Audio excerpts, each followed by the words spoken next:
Stacy. So yet again, same little bow on my head and same little t-shirt. This is actually my husband's t-shirt. I love to sleep in them. They are so comfortable and I love to wear them around the house. So yeah, I just got home from work, so it's relaxation time. I'm trying to sit in front of that light. There we go. And there's Miss Foxy. As y'all know, she is my love. I love her. Okay, so today I wanted to share with y'all my story of how I overcame social anxiety and depression. Mainly social anxiety, not so much depression. The depression came from having the social anxiety. And yeah, this video was requested because I did used to make a lot of videos about my social anxiety. It was both therapeutic for me, as well as a lot of people would inbox me or Facebook me and say how much it helped them to know that they weren't alone. And it just, I don't know. I love making these videos. I know this channel, well, it's Life with Stacy D, so it's my life. Okay, so here it is. It's kind of a long story because it's not just one thing. Okay, so I developed in high school, social butterfly, just like I am now. Talked all the time, like you could not shut me up. I was just like blah, blah, blah, blah, blah. And I would talk to anybody too. I just loved to talk.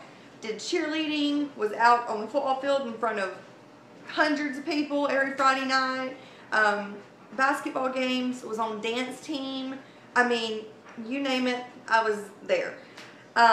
Just very outgoing and bubbly, you know, that's just my personality. Okay, well, when I was 19, I remember the exact scenario. I remember where I was at when it happened, like when it came about, the social anxiety, and it was the most strangest thing ever. So I was at my work. I worked at Tony Roma's as a server. I adored it. It was so much fun. I had a lot of really good friends that worked there. And all of a sudden, I was standing in the back, and we were chit-chatting. And one of my friends, guy friends, walked up, and he said something like how was your night? Like the night before, you know? And I remember all of a sudden, I got so uncomfortable. I couldn't think of anything to say. It was complete. It wasn't awkward because it was the first time that it happened. I don't know. I was just like frozen. And I said the most random thing to him. I said, I don't feel good. I ate bad pizza. Really? Like, what does that have to do with anything? Oh my God, it made no sense. And I just kind of like scurried away because I was so embarrassed. Sorry, I'm trying to have that light, y'all. Yeah, I was so embarrassed. I didn't know what was wrong. Okay, then, whew, I started having like blackouts to where like I would go to someone's table and then time would pass and I would be at someone else's table and it would just be like all of a sudden, and like I didn't remember them sitting down. It was just really crazy. And so I ended up having to get my parents to come get me from work that night because I couldn't drive home. I was just crying and very, very confused and very nervous. So I'm riding home with my dad and I'm just like I'm not in my mind basically. It felt like I was outside of my body, okay? And years later, I found out that's actually called depersonalization, and it is a side effect of anxiety. I would definitely call myself a pro with anxiety because I know a lot about it. So if you have any questions, please feel free to inbox. Well, don't inbox me because I somehow can't find those. Just comment or send me a message on Facebook.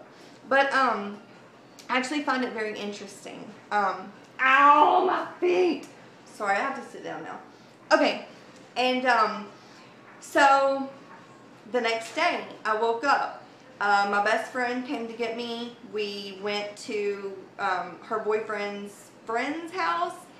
I did not even want to get out of the car. I did not even want to ride by the house because there were a bunch of people there and I just was so weird feeling. I knew I'd be nervous.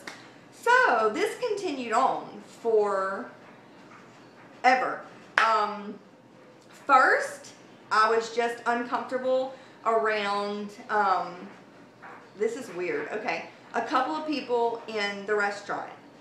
It was nothing about those people. It was just something in me triggered anxiety when I talked or was near those people. It was very strange. I didn't understand it. But I was fine with everybody else. Well, then it started to be where, let's see. Oh, then it was one-on-one with anybody. I could not do that. It was very uncomfortable. It was just miserable.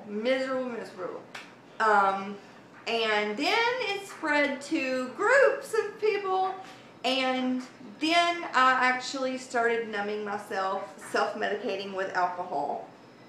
And so I started drinking so that I could go to parties and feel comfortable and stuff like that.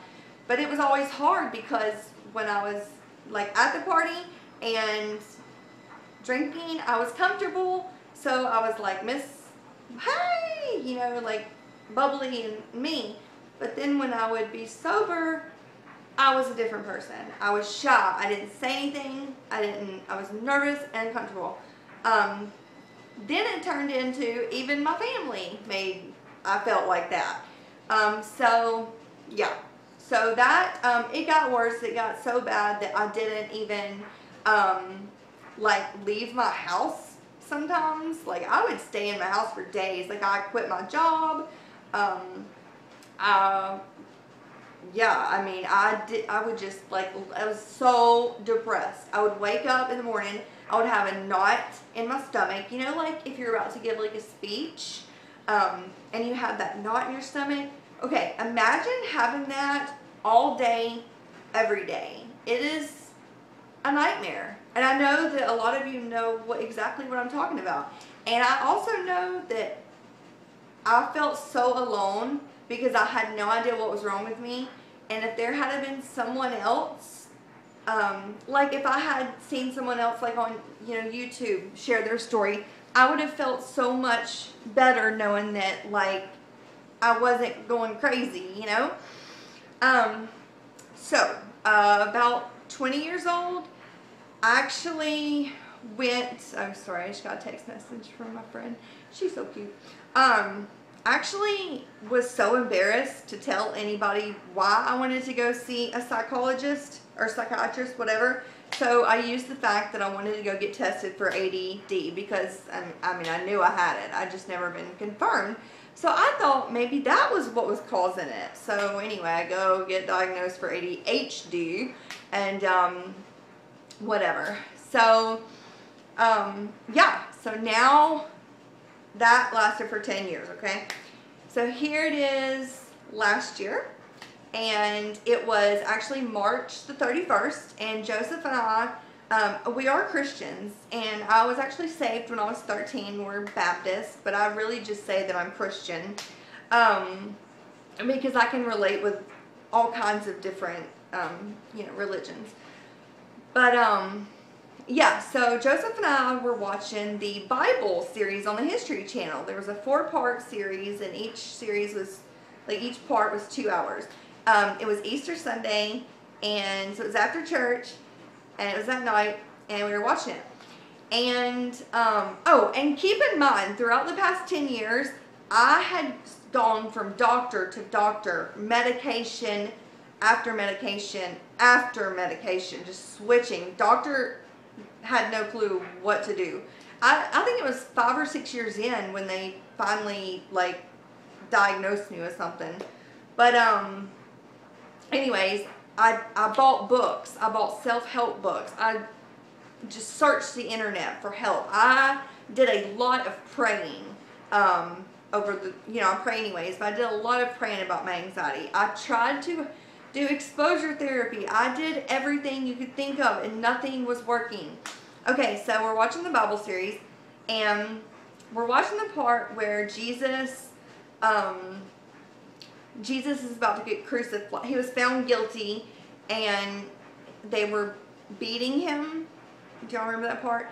Okay, really sad part. And then where he was being crucified, and he had to carry his cross to the, the mountain. And, okay, forever, I thought, and I don't know why I thought this, I thought that Christ was made to do that. I thought that God put him on this earth. He had to do this, for us to, be able to have a eternity in heaven, or a choice to have one. And, I didn't understand. I know this sounds terrible, but I didn't understand, like, what the big deal was, because I was like, I don't understand, like, he was made to do it, he had to do it. Well, when I watched that movie, I asked Joseph, my husband, I was like, didn't he have to do that? And he's like, no, that was his own free will. Like, he did that for us.